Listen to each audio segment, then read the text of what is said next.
अरे, शिवाजी महाराज फक्त एक सामान्य सरदार होते. भोसले घराण्यात एवढं काय विशेष काय नव्हतं. अरे थांब, इतिहास नीट वाच. भोसले घराणं हे मराठा सामर्थ्याचं एक प्रमुख घराणं आहे. मग सांग ना, भोसले घराण्याची सुरुवात कुठून झाली? भोसले घराण्याचे प्रमुख पूर्वज मालोजी राजे भोसले होते. मालोजी राजे भोसले यांनी त्यांच्या पराक्रमाने खूप मोठा मान मिळवला. म्हणजे शिवाजी महाराजांच्या आधीच त्यांचं नाव होतं? होय.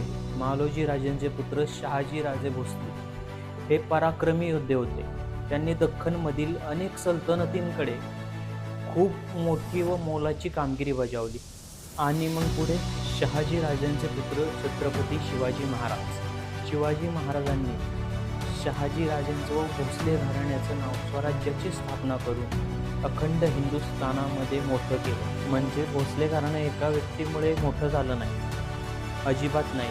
मालोजी राजे, शहाजी राजे आणि छत्रपती शिवाजी महाराज यांच्या पराक्रमामुळे भोसले घराणं सुवर्ण अक्षरांनी इतिहासात लिहिलं गेलं. जय शिवराय मित्रांनो. व्हिडिओ आवडला असेल तर लाईक कराय आणि फॉलो कराय आणि यूट्यूबला असेल तर सबस्क्राईब करा विसरू नका. जय शिवराय.